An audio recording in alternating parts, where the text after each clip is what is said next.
Muy buenos días, muchas gracias a Valora Analítica por la invitación y un saludo cordial a todas las personas conectadas a través de esta plataforma. Hay muchos temas importantes para hablar hoy. Siempre hemos arrancado, César, dando contexto de lo que pasó la pandemia 2020, la afectación que eso tuvo en muchos frentes, ¿no? Desempleo, recaudo, eh, caída de la actividad económica, en fin, muchas aristas que hay que tener en cuenta. Y vamos a hablar entonces de cómo el gobierno reaccionó a esos problemas que se presentaron por la pandemia. Hace unos días, hace un par de semanas, ustedes presentaron lo que era el marco fiscal de mediano plazo, César. Ahí ustedes hablaron de una palabra que han venido usando en el discurso, tanto el ministro como sus viceministros y el director de política macro, el tema de una tríada de soluciones. ¿Qué es una tríada de soluciones en este caso? Si nos puedes explicar en resumen para atender las necesidades fiscales de Colombia después de la pandemia. Rodrigo, Colombia enfrenta en este momento tres desafíos, pero a la vez tres oportunidades. El primero es fortalecer la red de protección social del Estado colombiano, que fue puesta a prueba durante la pandemia, pero que aún requiere de fortalecimiento en temas de salud, en temas de empleo, en temas de educación y sobre todo de atención a la población más vulnerable que aún se encuentra, luchando contra esos efectos de la pandemia. Ese es el primer desafío, que es el desafío, llamémoslo así, social.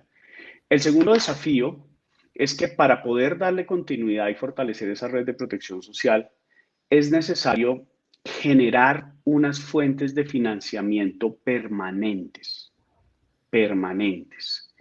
Y ese es lo que el ministro de Hacienda ha denominado el desafío de la estabilización de las finanzas públicas. Y finalmente, y no menos importante, un desafío permanente, no solo para el gobierno, sino también para la sociedad, para los empresarios, para los empleados, es darle fuerza al proceso de reactivación económica, que va muy bien, pero que es necesario sostener en el tiempo para poder hacer esa recuperación del empleo, sobre todo de ese empleo formal en los próximos meses. César, el proyecto de recuperación social, ¿cómo es que se llama la reforma tributaria dentro del gobierno? El proyecto de inversión social. Está planteado para tener algunos impuestos nuevos, ¿no? Eh, ¿Cómo, bueno, unos nuevos y otros temporales? Pero ¿cómo encaja esto en toda esta ecuación? ¿Cómo encaja esto en toda esta ecuación de recuperación social, de mantener los programas sociales, de poder atender a más largo plazo temas como ingreso solidario, que ayer se conoció que va a ir hasta 2022, y el subsidio de la nómina a través del PAEF, que va a ir hasta más meses este año? ¿Cómo encaja esa reforma tributaria que se presentó ayer en toda esta tríada de soluciones? Nuevamente, el objetivo fundamental de este proyecto de ley es fortalecer esa red, digámoslo así, de solidaridad y de política social en Colombia. Tiene varios elementos, que son los usos de recursos que se necesitan hacer tanto en el año 21 como en el año 22. Uh -huh. Ingreso solidario. Ingreso solidario se está planteando hacer una ampliación del programa a más de 700.000 familias, con lo cual cerca de 10 millones de colombianos estarían recibiendo ingreso solidario aquellos que están en condición de vulnerabilidad, no solo por el año 21, sino por el año 22. Segundo, como usted bien lo dice, el programa de PAEF, ese programa enfocado en las pequeñas y medianas industrias que subsidia hasta un 40 o 50% en el caso de las mujeres de un salario mínimo legal vigente por este año del 2021. Y hay otros elementos que tienen que ver con, sobre todo, la juventud, en temas de matrícula cero para jóvenes que están en las posiciones de vulnerabilidad y quieran hacer educación superior en entidades oficiales. De la misma manera, hay unos incentivos en términos de subsidios para aquellos empleadores que contraten jóvenes entre los 18 y los 28 años y también población vulnerable de hasta 3 salarios mínimos. Entonces, este paquete de inversión social, de protección de los empleados, de la población vulnerable y de las pequeñas y medianas empresas, tiene un costo cercano a los 8 billones de pesos en este 2021 y algo similar cercano a los 8 billones de pesos en el 2022. Entonces, estos son usos, demanda de recursos para inversión social. Por eso es que es fundamental la ley de la inversión social que se presentó ayer, porque es crítico garantizar la sostenibilidad financiera de estos programas. En ausencia de la ley de inversión social, varios de estos programas expiran.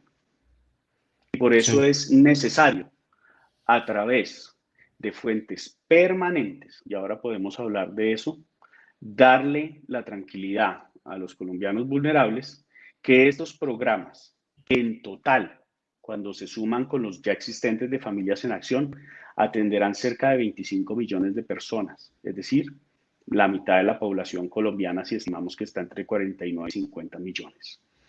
Por eso es importante, pues, primero, fortalecer esa red de protección social. Segundo, generar los ingresos permanentes, no transitorios, permanentes, para poder financiar en las necesidades. Y en tercer lugar, en esa ley de protección, en esa ley de inversión social tenemos unas anclas de responsabilidad fiscal que modifican y fortalecen nuestra ley de responsabilidad fiscal con metas en la reducción del déficit, con metas en la estabilización y reducción de la deuda pública, con un fortalecimiento de un consejo fiscal mucho más independiente y con recursos. Entonces, cuando uno tiene una estabilidad social, tiene garantizadas las fuentes de financiamiento y tiene un anclaje de las expectativas de la trayectoria de las finanzas públicas, esto redunda no solo en la confianza que han demostrado los inversionistas, tanto en los mercados locales como internacionales, para la deuda pública colombiana, sino que también alimenta ese proceso de reactivación que nos tiene muy entusiasmados. Colombia, como ustedes lo saben, en los primeros 4 meses del año 2021 ha crecido un promedio cercano al 7% real. Esta semana tendremos ya el dato de crecimiento del indicador de seguimiento a la economía para mayo. Sí, sí. Y todos los indicadores líderes nos están mostrando que esa trayectoria de crecimiento viene al alza y está teniendo beneficios importantes. Ayer publicamos la cifra de recaudo tributario, por ejemplo, de los primeros 6 meses del año. Sí. Esa cifra de recaudo tributario de los primeros 6 meses del año ha crecido 13% con respecto al año anterior.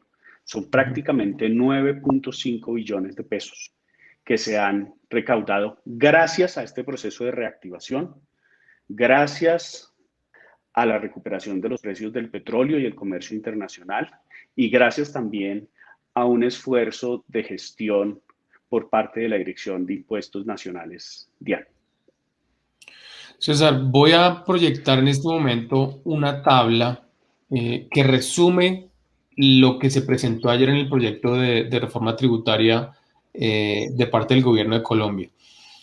Ahí lo que uno ve, y me ayudas si me puedes aclarar varias cifras acá, varios analistas amigos de Valor Analytics nos hicieron esta consulta. Lo que se ve acá es que para el 2021 y para 2022 el recaudo neto de ambos años, digamos, es relativamente bajo. Se gasta bastante de lo que se consigue en ingresos. Entonces uno puede esperar que a partir de 2023 sea el momento en el que se logre un buen recaudo que sea más alto y más sostenible en el tiempo para también ayudar a sostener las finanzas públicas. Sí, hablemos un poco del impacto diferenciado que tiene el proyecto en el año 2021, el año 2022 y en el año 2023. Perfecto. En el año 2021, lo que se produce es una adición presupuestal que busca atender la continuidad de los programas sociales por este segundo semestre del año, pero que es financiado con sorpresas positivas que hemos tenido en los ingresos, como es el caso del recaudo tributario que estábamos comentando, como es el caso del impacto del alza en los precios del petróleo y también en un esfuerzo ya desde el principio de austeridad de gasto público. Entonces, eso permite que más o menos ese proyecto de adición presupuestal de un punto del PIB sea financiado más o menos un 60%, con mayores ingresos a los esperados que teníamos gracias a este crecimiento económico, los precios del petróleo, pero también con un esfuerzo, digamos, de control, de racionalización del gasto público que nos permita llegar a esa meta de adición presupuestal sin tener que modificar nuestra meta de déficit fiscal del 8.6. Es decir, en el año 2021 no hay ningún efecto de esta ley de inversión social. En el año 2022, dado que la gran mayoría de ingresos permanentes son impuestos que tienen que ver con la renta, a pesar de que se causan en el 2022, se recaudan en el 2023. Entonces, el año 2022 es un año de esfuerzo en el cual se da continuidad a los programas sociales y ya en el 2023 los programas sociales expiran porque son temporales y vamos a tener un impacto neto en términos de ingresos superior al 1% del PIB. ¿De dónde viene ese 1% del PIB a partir de 2023 en adelante? Más o menos un 70% viene de los dos impuestos, una tarifa al impuesto de renta de las empresas que sube al 35% permanente, esto más o menos son 6.7 billones de pesos. Segundo, una reducción en el descuento al ICA, que estaba prevista al 100% y que ahora será al 50%. Esto da cerca de 4 billones de pesos. Y dos esfuerzos que el ministro anunció, uno en temas de políticas anti-evasión por 2.7 billones y uno en tema de austeridad por 1.9 billones. Es decir, en el año 2022 es el año del esfuerzo más difícil porque protegemos esa red social, pero los ingresos solo estarán en el 23. Pero en el 23 pasa lo contrario. Los programas sociales expiran y entra un nivel de ingreso permanente nuevo por encima de un punto del PIB, que son los 15 billones de pesos que el ministro anunció ayer. Entonces, en resumen, estamos hablando de que la reforma plantea resolver, como lo hemos dicho desde el principio, un problema social inmediato que ustedes están planteando que vaya hacia 2022 en temas como ingreso solidario y a 2021 en temas como el subsidio de la nómina en PAEF. A partir de ahí, entonces, empezaríamos a ver un mejor recaudo, por ejemplo, por temas como la sobretasa al sistema, a las entidades bancarias, y otros temas como de renta, ¿no? Es así, ese es un resumen práctico de lo que estamos viendo, para atender al menos las necesidades puntuales importantes de los próximos 2 años, ¿cierto, César? El resumen más importante es que en el corto plazo, el gobierno nacional hace una inversión muy importante en temas de empleo, de pobreza, ¿verdad? Y de apoyo a la mediana y gran industria, a la mediana y pequeña industria, que cuesta más o menos 8 billones de pesos en el 2021, 8 billones de pesos en el 2022. Y el gobierno ya deja que la economía se recupere y a partir del 2023 recaudaría entre 12 y 15 billones adicionales netos que contribuirían no solo a la reducción del déficit fiscal, sino a la estabilidad de la deuda pública y su posterior disminución en el mediano plazo. Y esa era la segunda pregunta que quería hacer con respecto a este tema. ¿Cómo encaja este proyecto dentro de las metas de hacer viable y sostenible la deuda de Colombia en los próximos años? Se ha dicho ya también en varios escenarios que muy seguramente el próximo gobierno que será elegido a mediados de 2022 en Colombia va a tener que presentar una nueva reforma tributaria para ajustar lo que no se está pudiendo hacer en este momento. ¿Cómo encaja este proyecto de reforma en lo que va a pasar con la deuda y las metas que ustedes presentaron en el marco fiscal de mediano plazo? Hay una obligación de consistencia fiscal en el marco fiscal de mediano plazo que nosotros presentamos. Y este proyecto es fundamental porque cumple esos tres objetivos que mencionábamos. El primero es darle sostenibilidad a estos programas sociales en estos 2 años, que son los años claves para, digamos, paliar el impacto de la pandemia, pero que a partir del año 23 estarían generando nuevos ingresos permanentes por más de un punto del PIB, por más de un punto del PIB. Y esta generación de ingresos permanentes a partir del 2023 de un punto del PIB es consistente con esa gráfica que usted está mostrando, en donde se estabiliza la deuda pública por allá por niveles cercanos a los 67 puntos del PIB entre 2023 y 2024, y a partir de allí empieza esa reducción de la deuda pública. Eso como primera medida. Como segunda medida, la ley de inversión social tiene un capítulo de responsabilidad fiscal. Ese capítulo tiene dos componentes muy importantes. Uno, un periodo de transición para volver a la regla fiscal, que dura más o menos 4 años, en donde hay unas metas específicas de balance primario que son consistentes con esa estabilización y con esa reducción de la deuda pública. Son metas que tienen, digámoslo así, dientes, que están escritas en la ley de manera muy específica. También se introduce algo muy importante que no existe en Colombia, y son dos conceptos: un límite de deuda, un techo de deuda, que está acorde con las prácticas internacionales en 71% del PIB. Bajo ninguna circunstancia la deuda pública en Colombia debe subir del 71% del PIB.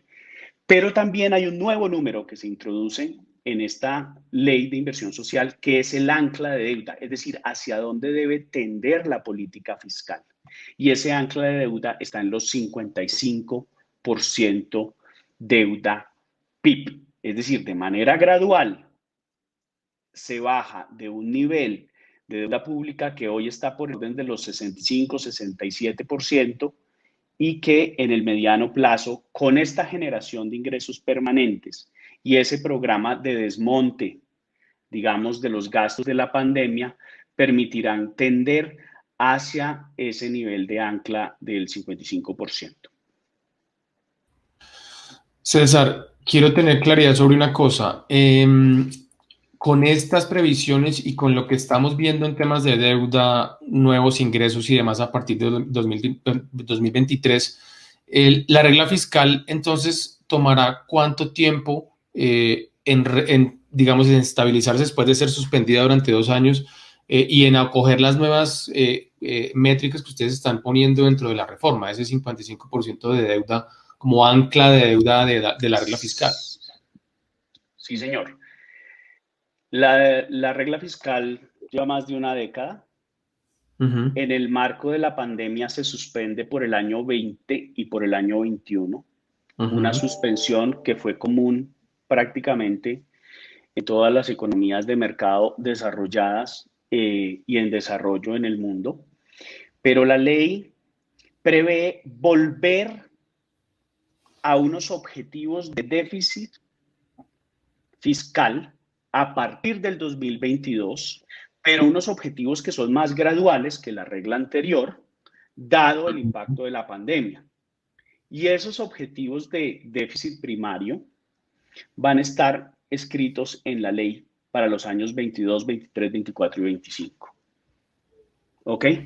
Va a estar Entendido. escritos en la ley. Y esos objetivos de déficit fiscal, y esto es un gran avance en la política fiscal colombiana, son consistentes con esa trayectoria de la deuda pública, de manera que no exista esa divergencia que había en la antigua regla fiscal entre la variable déficit y la variable deuda. Este es el gran aporte al fortalecimiento de la política fiscal en Colombia, es que esas dos variables sean consistentes, que un nivel de déficit corresponda con ese nivel de deuda pública que se está presentando en la pantalla. De manera que será un periodo de transición con unas metas techo de déficit primario que están en la ley entre los años 22 y 25. César, entonces ahí quiero hacer una claridad. Hace unas semanas se había mencionado la posibilidad de que la regla pudiera quedar suspendida nuevamente en 2022. ¿Esto lo confirma entonces que no va a estar suspendida un año más? El gobierno nunca ha hecho ese pronunciamiento. Lo que nosotros hicimos, tanto en el proyecto que se presentó anteriormente, que fue de público conocimiento, como en este proyecto, es precisamente el compromiso de que esto fue una suspensión de 20 y 21 y de que volveríamos a partir del 2022 con una trayectoria clara incorporada en la ley a la regla fiscal en Colombia y que se complementaría una regla que fue muy útil para anclar expectativas con un ancla de deuda pública, que es, digamos, una de las innovaciones y de los elementos que le da mayor consistencia a esto. Perfecto. No se conocieron ayer los detalles completos del articulado de la reforma, César, pero hay una cosa que es importante que estaba en la reforma anterior que fue retirada del Congreso y que ha sido de interés de muchos de los analistas y de los agentes del mercado para preguntarte hoy. Se había planteado la posibilidad de bajar de 5 a 0% el impuesto para las inversiones de fondos extranjeros o inversionistas extranjeros en general en títulos de deuda pública. ¿Eso se mantiene en el nuevo texto de la reforma o se dejó para un posterior proyecto? Yo puedo confirmar, gracias por esa pregunta que es muy importante, que esa disposición estaba incluida en la reforma pasada y estará incluida también en esta reforma, que las inversiones que realicen fondos de capital extranjero en títulos de deuda pública, de renta fija y privada y sus derivados, por ejemplo, de llegar a ser un ETF de deuda pública, la tarifa de retención en la fuente baja del 5% al 0%. El efecto esperado de esa medida, ¿cuál es, César? ¿Mayor participación de los extranjeros o mantener el nivel que tienen ahora? Y si me puedes recordar en qué nivel estamos, tal vez será alrededor del 25% del total de portafolio. Esta medida tiene, yo diría, tres grandes objetivos. El primero es fortalecer la capacidad de financiamiento de la nación en un momento donde las necesidades son más altas. Número uno. Número dos, esta es una medida que fortalece la liquidez, la profundidad del mercado de deuda pública colombiano, que ha sido el mercado que soporta esta coyuntura desafiante, digamos, de la pandemia. Y en tercer lugar, busca generar una diversificación en las tenencias de títulos de deuda pública, que hoy en día es alta, pero que todavía tenemos formas de ampliarla más. Por ejemplo, hace unos años, el tenedor geográfico más importante de deuda pública extranjera eran los Estados Unidos de América. A partir de la entrada de Colombia en la OCDE, Europa como región geográfica es el tenedor más importante, con la ventaja de que en Europa no estamos hablando solamente de un país, sino más de una docena de países. Pero tenemos mucho que hacer, por ejemplo, para crecer en regiones como Asia o en la misma Suramérica, que están viendo con mucho interés a Colombia. Entonces, esta diría yo es una medida importante que además nos permite estar a la par de nuestros competidores por recursos. Cuando uno ve cuál es la tarifa de retención en la fuente de un país como Uruguay, es 0%. Cuando uno ve cuál es la tarifa de un país como Perú, también es 0%. Y cuando ve cuándo es la tarifa de un país como Panamá, todos ellos, no solo pares regionales, sino también pares dentro del grupo de inversionistas que están atraídos a América Latina, están en 0%. Hay otros países como México y Chile que están entre el 4 y el 5. Entonces, esto también nos da un tema de competitividad que permite y que facilita ese comportamiento tan favorable que estamos viendo de los extranjeros en el mercado de deuda pública.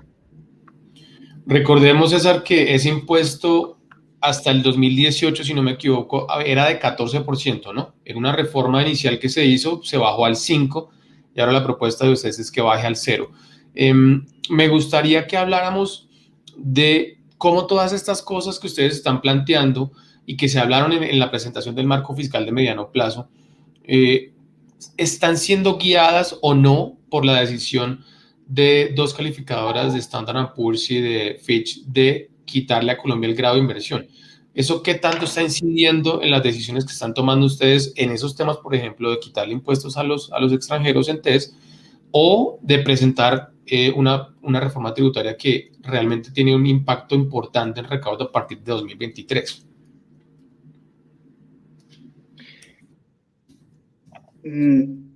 El gobierno de Colombia tiene una larga tradición, independientemente de la administración de turno, de un manejo prudente de la macroeconomía, que se ancla en diferentes aspectos, en una banca central independiente, en un tipo de cambio flexible determinado por el libre juego de la oferta y la demanda, y también por una política fiscal que está guiada por reglas objetivo muy claras.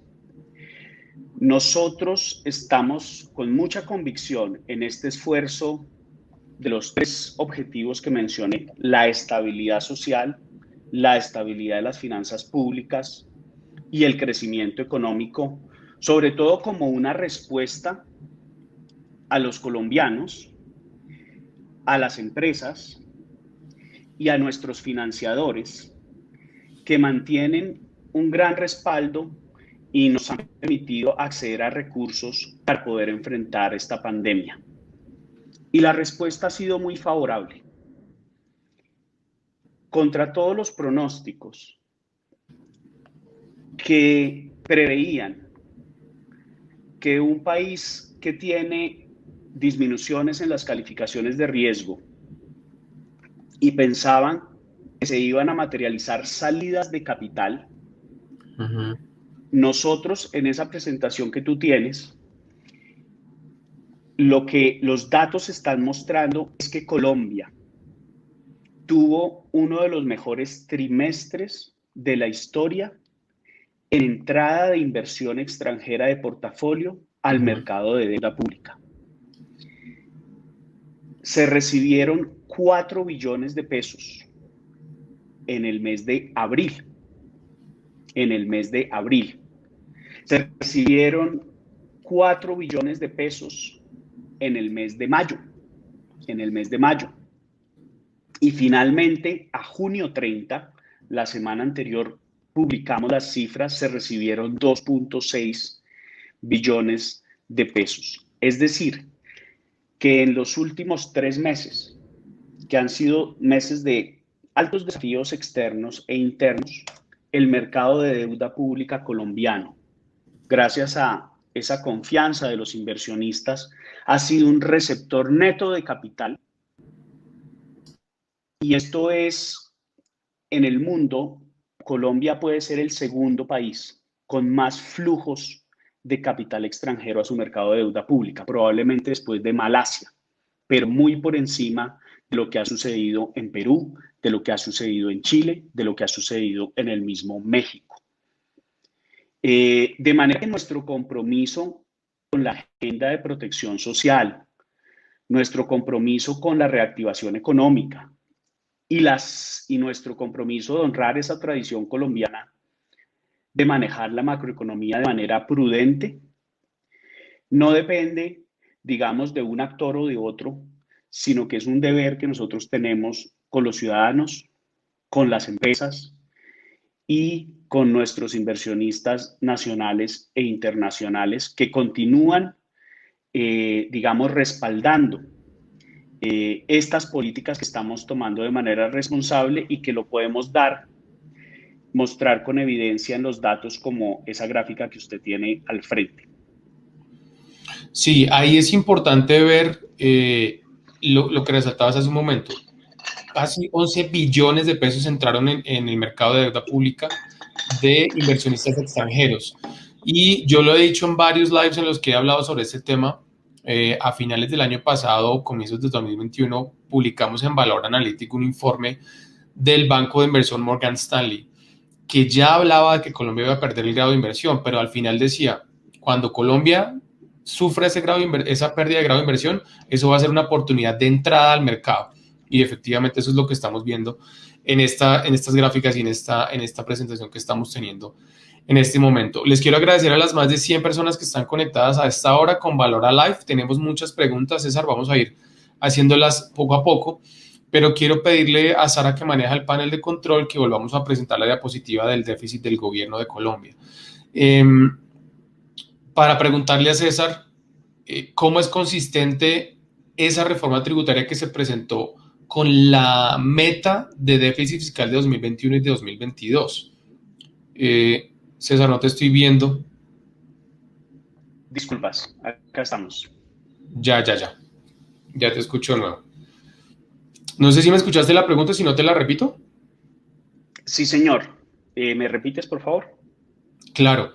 Estaba preguntándote que el proyecto de reforma tributaria y las metas de deuda y demás de lo que hemos hablado en este momento, ¿cómo son consistentes con esta tabla que estamos viendo? Aquí estamos viendo las metas de déficit fiscal del Gobierno Nacional Central de Colombia para 2022 comparadas con 2021. ¿Cómo es consistente eso y cómo se ajusta toda esta ecuación de la que hemos venido hablando? La consistencia fiscal es un mandato protegido incluso y fomentado por la ley. Es decir, no puede haber un marco fiscal de mediano plazo o políticas fiscales que no estén enmarcadas en ese marco que presentamos hace un mes. Colombia ha sido muy transparente y yo creo que eso lo agradecen y lo reconocen los inversionistas nacionales e internacionales, porque Colombia no ha cambiado su meta de déficit fiscal. Nosotros desde el inicio de este año le anunciamos al mercado en el contexto del plan financiero, por allá por el mes de marzo, que la meta de déficit fiscal colombiana iba a ser 8.6%. Es más, si algo Colombia ha sorprendido al alza, recordemos que el año anterior la meta de déficit estaba por el orden de los 8.8% del PIB y hubo al final una subejecución y logramos cerrar con un déficit de 7.8% del PIB. Tras eso, nosotros dijimos, en el corto plazo vamos a tener una política contracíclica, o en términos más claros, una política favorable al crecimiento de la economía, que sí va a tener una recuperación en los ingresos, pero que va a mantener un estímulo tanto con la política de subsidios como con la política de inversión pública en el 2021. El año 2021 es el año de mayor esfuerzo fiscal que vamos a tener, pero este es un año que está completamente financiado desde el punto de vista de los ingresos tributarios y desde el punto de vista de las fuentes de financiamiento que ya a nivel externo están muy avanzadas y a nivel interno vienen avanzando de manera esperada de acuerdo al calendario de subastas en nuestro mercado de TES. Entonces acá no hubo cambios. El 8.6 continúa siendo un objetivo inamovible, llamémoslo así. Incluso hemos podido aumentar la cobertura de algunos programas sociales gracias a esos vientos de cola que hemos tenido del crecimiento económico, de los precios del petróleo y que hemos ido asignando. Pero a partir del próximo año empieza el proceso de consolidación fiscal. Cuando nosotros definimos esa meta de déficit de 7% del PIB para el próximo año, que implica una reducción del déficit de 1.6% del PIB. Esta es una reducción del déficit, primero, que es realista desde el punto de vista del desmonte gradual de los gastos de la emergencia, es decir, no se comprarán nuevas vacunas, no se comprarán nuevas UCIs en ese sentido. Muchos de esos gastos entrarán expirando. Sí. Pero también nosotros hicimos un ejercicio mundial de revisar cuánto es el esfuerzo fiscal que los países de América Latina, de Asia, de Europa del Este, harán entre el año 21 y el año 22. Está muy cercano a ese nivel, a reducir el déficit fiscal en el orden del 1.5% del PIB. De manera que el proyecto de inversión social que presentaremos es consistente con estas cifras, manteniendo una visión presupuestal para el año 2021. Segundo, garantizando las fuentes para el déficit del 7% del próximo año y, sobre todo, anclando desde el año 22 hasta el año 25 esa reducción en el déficit fiscal que nos permite llegar a un balance primario allá por el orden del año 24 y pasar a un superávit de ahí en adelante. César, aquí me surge una duda. El proyecto de inversión social o de reforma tributaria, como comúnmente se conoce, se presentó apenas ayer en sus grandes rasgos, pero se va a presentar el 20 de julio. Sin embargo, las metas del marco fiscal se presentaron hace ya, no sé, tal vez un mes, no me acuerdo muy bien. ¿Va a haber algún ajuste de tal vez un par de puntos o algo leve porque se estaba esperando un mayor recaudo con la reforma anterior o no?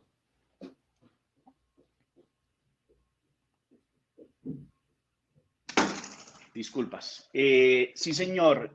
¿Me repite la pregunta? Claro, César. Te estaba diciendo que las metas que están aquí planteadas en este cuadro del marco fiscal se presentaron más o menos hace un mes aproximadamente. Y ahora la reforma tributaria se presenta ayer, pero tiene una menor estimación de recaudo que la reforma anterior. Entonces, quiero saber si estas metas de déficit 2021, 2022 o las de más adelante pueden ser susceptibles de cambios por ese menor recaudo. Perfecto, una excelente pregunta. Nuevamente, hay consistencia entre el marco fiscal de mediano plazo y el proyecto de inversión social, ¿sí? Recordemos que antes la reforma anterior tenía unas estimaciones de recaudo cercanas a los 2.3% del PIB.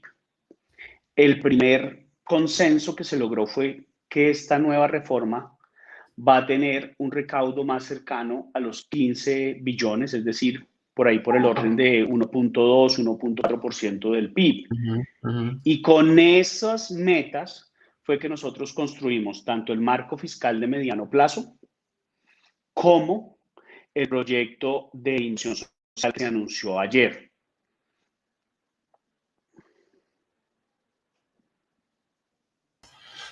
César, con base en estas cifras, me gustaría que revisáramos el cuadro de fuentes y usos del año 2021.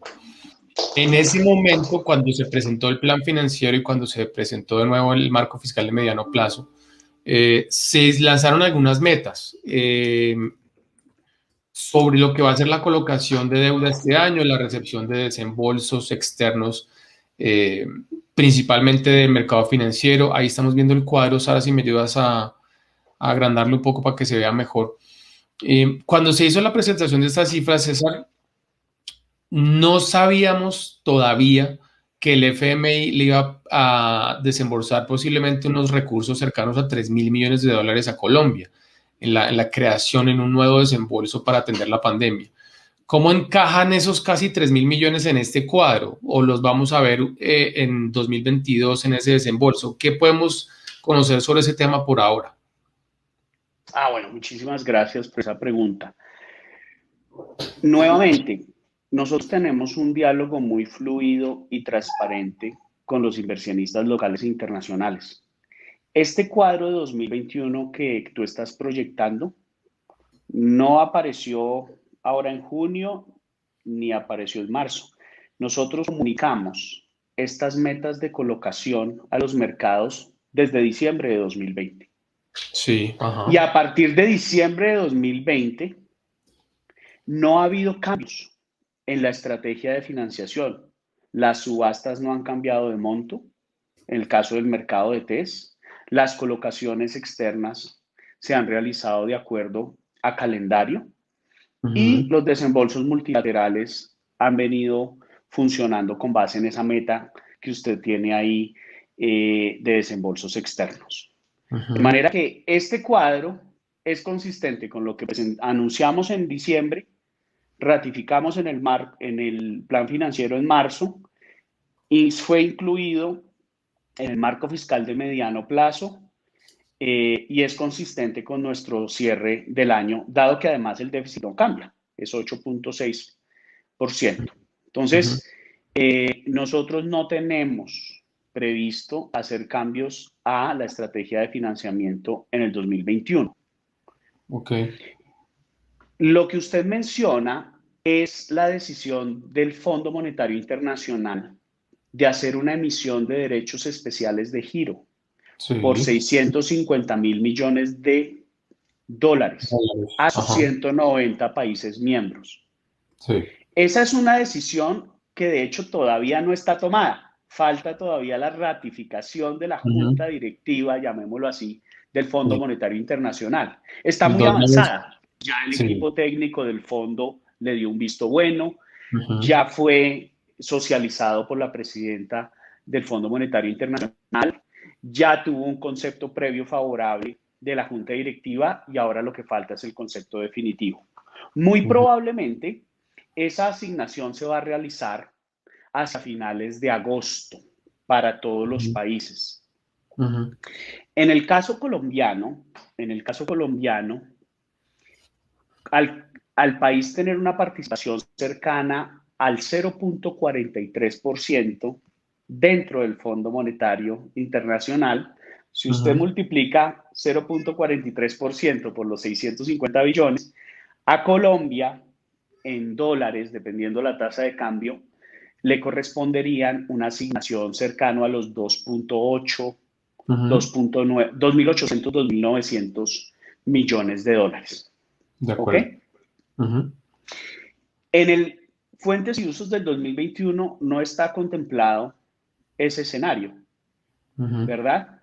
Entre otras cosas, porque el mismo Fondo Monetario Internacional está decidiendo qué vías y qué usos se pueden adoptar con esta asignación. Y esas vías tienen que ser consistentes con el ordenamiento jurídico colombiano. Ujú. Hay opciones. Cuando la última emisión de DEX se realizó en el 2009, Colombia recibió eso y aumentó sus reservas internacionales. Al ser un activo de reserva internacional, aumentó las reservas que se encuentran administradas por el Banco de la República. ¿Mm?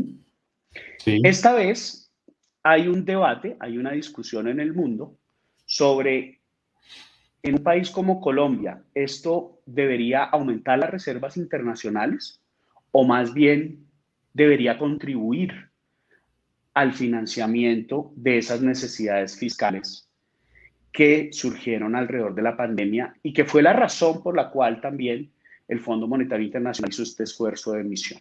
Entonces, estamos en esa discusión sobre cuál va a ser el uso de esos recursos que sea consistente con las directrices del Fondo Monetario y que también sea consistente con el ordenamiento jurídico colombiano, lo cual implica una conversación con el Banco de la República en Colombia y, por supuesto, con el Ministerio de Hacienda. Sí, el ministro de Hacienda muy brevemente dijo hace unos días en la rueda de prensa del Banco, de la Junta del Banco de la República que posiblemente el uso de esos recursos iba a ser en temas fiscales. Entonces, si te entiendo bien, esos recursos no estarían disponibles en 2021, sino podrían irse hasta 2022. ¿Estamos claros en esa idea, César? Nuevamente, este es un tema donde los detalles aún se están definiendo. Tanto Ujú, en Washington, como digo, aún ujú. falta la aprobación final de la Junta Directiva del fondo, como la nota técnica que da guía sobre la utilización de estos derechos especiales de giro. Eso es lo primero. Ujú. Y lo segundo es a nivel Colombia, el país debe discutir cómo dentro de su ordenamiento legal, ¿verdad? Puede pensar en el uso de esos recursos. Lo que dijo el ministro de Hacienda es que en este momento tal vez el apoyo a las necesidades de financiamiento es un uso más relevante que, por ejemplo, en el 2009, cuando se utilizó para aumentar las reservas internacionales, dado este contexto de pandemia. Ahora, ¿cómo realizar esto? Es un tema de coordinación muy estrecha entre el Fondo Monetario Internacional, el Banco de la República y el Ministerio de Hacienda, de manera que se pueda coordinar el mecanismo. Entendido. Muchas gracias, César, por esa aclaración. Nos quedan un par de minutos. Tengo varias preguntas en el chat que no hemos resuelto todavía. Una de ellas, César, es sobre en qué va el tema de la emisión de test verdes. Se había dicho que iniciaba en julio con un monto importante. ¿Eso sigue en pie o ha cambiado en algo, César? Tengo muchas preguntas también por interno sobre el tema. Excelente, gracias por la pregunta. Tenemos una muy buena noticia. La próxima semana Ujú. vamos a publicar el marco de referencia para la emisión de bonos verdes en Colombia, que es un documento esencial previo a la emisión. Ujú. Es el documento que detalla la selección de los proyectos, el uso de los recursos, los compromisos de reporte y transparencia con los inversionistas nacionales y extranjeros. Esto lo vamos a publicar la próxima semana y como lo manda la ley de endeudamiento, va a ser adoptado por acto administrativo en el ministro de Hacienda.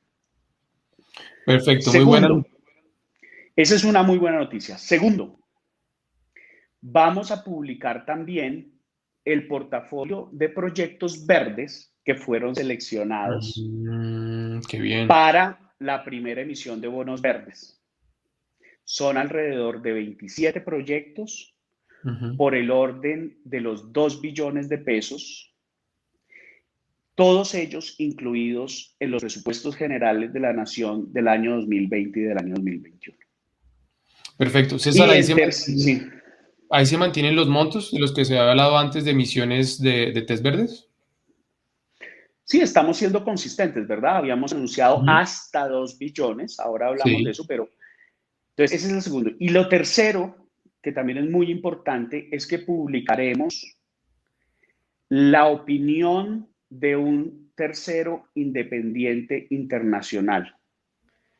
Nosotros, con el apoyo del Banco Interamericano de Desarrollo y con el apoyo del Banco Mundial, sobre todo este último, contrató una empresa evaluadora para que de alguna manera validara nuestro marco de referencia verde y la calidad de nuestro portafolio de proyectos. La buena noticia, y te la avanzo, es que, primero, el marco de referencia fue considerado alineado con los principios de bonos verdes internacionales de la Ujú. Asociación de Mercados de Capitales Internacional, ICMA. Segundo, el portafolio verde obtuvo una calificación de 3 sobre 4, que equivale a ser robusto. Y Ujú. Colombia, como emisor, también tuvo una calificación de 3 sobre 4, que equivale en el argot de ellos a ser avanzado. Esta evaluación independiente era fundamental para poder hacer la socialización con los mercados nacionales y extranjeros previo a la emisión. Entonces nos vamos a dedicar los meses de julio, los meses de agosto, a hacer esa socialización con los inversionistas, con el objetivo de que el lanzamiento de los bonos verdes sea en el tercer trimestre del año. Es decir, cuando ya vuelvan de vacaciones muchos de los inversionistas, tanto locales como extranjeros. Y los detalles ya del bono, pues los vamos a definir en ese diálogo con ellos. Por ejemplo, ¿va a ser un bono de qué plazo? Segundo, ¿va a ser un bono que lanzaremos vía subastas, como estaba previsto inicialmente, o tal vez sea más conveniente lanzarlo a través del mecanismo de sindicación y construcción de libro? Pero la respuesta es que sí. La próxima semana tendremos la publicación de esos documentos fundamentales con una calificación o con una evaluación muy favorable que recibimos de la empresa Vigeo, que es uno de los referentes mundiales en evaluación. Y con esto ya iniciamos ese proceso de socialización y discusión con los inversionistas para lanzar los bonos, los test verdes en el tercer trimestre del año. Perfecto, muy buena noticia en esta carrera que han iniciado los países y las empresas por emitir deuda en temas sostenibles. Una última pregunta que tengo aquí en el chat de parte de Nicolás García César es: ¿cómo funcionaría el ETF de deuda pública que está contemplado en las fuentes y usos de 2022? Ese es un tema también recurrente en las preguntas que tengo por mi chat interno. Sí, señor. Ese es un proyecto que quisiéramos lanzar en el año 2022. Hemos dicho que el año 2021 es el año de preparación.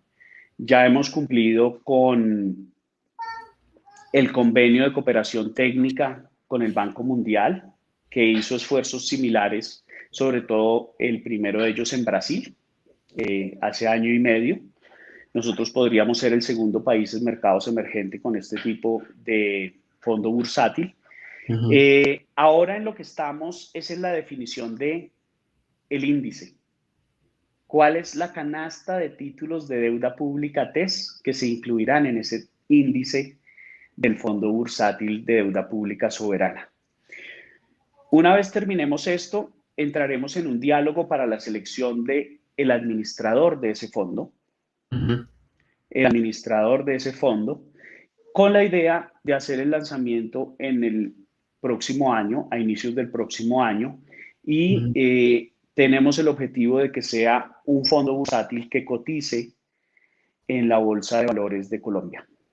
Justamente esa era mi siguiente pregunta. ¿El ETF va a poder ser adquirido por personas naturales? ¿Puedo yo ir a mi comisionista y decirle, mire, yo quiero poner, no sé, 10, 20 millones, lo que sea, en ese ETF? ¿Podrá ser así, César? Sí, señor. Sí, señor.